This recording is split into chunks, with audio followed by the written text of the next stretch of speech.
안녕하세요, 교회학교 여러분. 좋은 아침입니다. 저는 유년부와 어와나 스팍스를 담당하고 있는 최정훈 전도사입니다. 반갑습니다. 우리는 1131 말씀 읽기를 통해 욥기를 함께 읽고 있어요.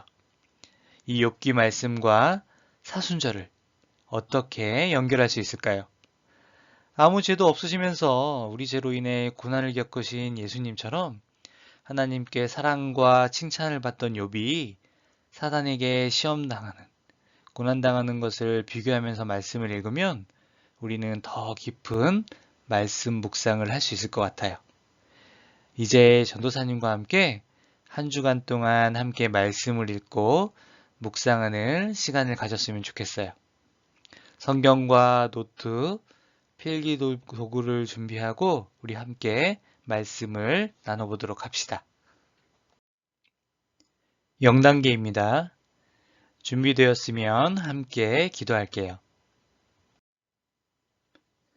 하나님 아버지, 오늘도 말씀을 주셔서 감사합니다. 저의 마음과 저의 생각이 깨끗한 모습으로 하나님 말씀을 먹을 수 있게 저의 모든 죄와 나쁜 생각과 나쁜 습관들을 깨끗하게 씻어주세요. 저의 주인 되신 예수님을 따라가겠습니다. 성령님, 말씀을 깨닫게 해주세요. 예수님의 이름으로 기도드립니다. 아멘. 1단계 말씀 먹기예요. 자, 여러분, 오늘 우리가 함께 읽은 말씀은 욥기 20장의 말씀이에요. 이 욥기 20장의 말씀은 소발의 두 번째 말에 대한 말씀인데요. 읽으면서 이 말씀이 무슨 이야기를 하는지 짧게 요약해 볼 거예요. 읽고 요약하는 동안 영상을 잠시 멈추고 다 하고 나면 다시 틀어서 함께 하면 됩니다. 준비됐나요? 그럼 시작! 여러분, 오늘 말씀은 무슨 이야기를 하고 있나요? 한번 요약한 것을 읽어보세요. 전도사님과 비교해보면 좋겠는데요. 전도사님은 이렇게 요약했어요. 욥의 친구인 소발은 악한 사람은 반드시 회개, 즉 자신의 잘못에 대한 용서를 구해야 하고 그렇지 않으면 멸망당할 것임을 말하고 있어요. 소발은 욥이 받고 있는 모든 고난이 그의 죄 때문이라고 생각하고 있었기 때문이에요. 그래서 악한 사람이 죄로 인해 하나님께 받게 되는 여러 가지 징계에 대해 이야기하면서 욥이 회개해야 된다고 말하고 있는 거예요. 2단계는 꼭꼭 씹어보기입니다. 이제 우리가 요약한 이 말씀을 곱씹어 볼 거예요. 우리가 읽은 내용 가운데 궁금한 게 있었나요? 한번 찾아봅시다. 시작! 여러분, 뭐가 궁금했어요? 전도사님은 읽으면서 26절 말씀에 나오는 피우지 않은 불이라는 말에 눈이 갔어요. 이게 무슨 뜻일까요? 성령님께 도와달라고 기도하면서 말씀을 봤어요. 여기서 피우지 않은 불이라는 말의 의미에 대해서 찾아봤는데요. 이 말은 히브리어, 즉 이스라엘 사람들이 사용했던 말로 에쉬로 누파우라고 읽어요. 다시 읽어줄게요. 에쉬로 누파우라고 읽어요. 그리고 이 말의 뜻은 사람의 노력으로 피우지 않은 불, 곧 하늘의 번갯불을 의미하는 거예요. 3단계 맛 음미하기입니다. 오늘의 말씀 속에 하나님은 어떤 분으로 나타나나요? 내가 말씀 속에서 발견한 하나님을 적어보겠습니다. 어려운 친구들은 마음에 와닿은 구절을 기록해도 좋아요. 그럼 다 같이 시작!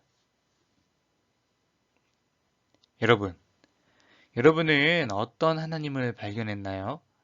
오늘 말씀을 통해 어떤 것을 느꼈어요? 전도사님이 기록한 내용을 함께 나눠볼게요. 전도사님은 오늘 말씀에서 악하게 행동하는 사람을 벌 주시는 하나님을 발견했어요. 비록 욥이 자신의 악한 행동 때문에 벌을 받게 된 것은 아니에요. 그렇지만 보통 대부분 하나님께 벌을 받는 사람들은 하나님의 말씀에 순종하지 않아서 벌을 받게 되는 경우가 대부분이에요. 그럼 오늘의 말씀을 통해 우리는 어떻게 예수님을 생각해 볼 수 있을까요? 욥처럼 예수님도 자신의 잘못 때문에 벌을 받은 것이 아니에요. 하지만 죄로 인해 영원히 죽을 수밖에 없는 우리들을 위해서 대신 십자가 위에서 돌아가신 거죠.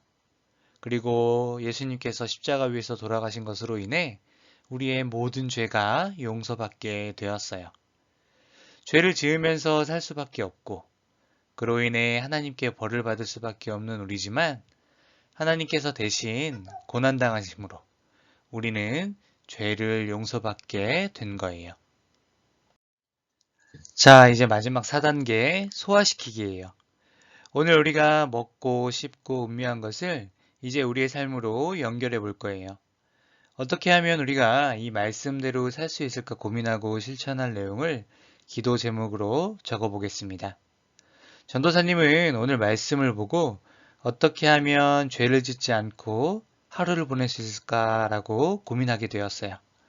그리고 매 순간마다 하나님의 말씀을 기억하고 그 말씀대로 살 수 있기를 기도해야겠다고 그렇게 생각하게 되었어요. 자, 이제 우리 안락교회 교회학교 여러분, 오늘 생각하고 결심하고 기도한 내용들을 꼭 실천해 보세요. 전도사님이 마무리 기도할게요. 하나님 아버지 감사합니다. 매일 하나님 앞에서 잘못된 모습으로 살아가고 있는 우리들이지만 하나님의 사랑으로 우리를 용서해 주시고 사랑해 주시니 참으로 감사합니다. 오늘 하루를 살아갈 때 하나님 말씀대로 살아가는 우리 모든 교회학교 친구들이 될 수 있게 도와주세요. 하나님의 말씀을 읽고 그 말씀대로 순종하며 살아갈 수 있도록 우리 친구들의 마음을 지켜주세요. 하나님께서 언제나 우리와 함께 해주실 줄로 믿습니다. 감사합니다. 예수님 이름으로 기도드립니다. 아멘. 이제 오늘의 미션입니다. 오늘은 3월 28일이에요. 오늘의 미션은 온 가족이 한자리에 모여 가정 예배를 드린 후 대화를 나누기입니다. 우리 친구들 오늘 113일과 함께하는 사순절은 여기까지예요. 오늘도 주님과 함께 기쁘고 즐거운 하루를 보내는 모든 교회학교 친구들이 되기를 바랍니다. 내일 또 만날게요. 그럼 안녕.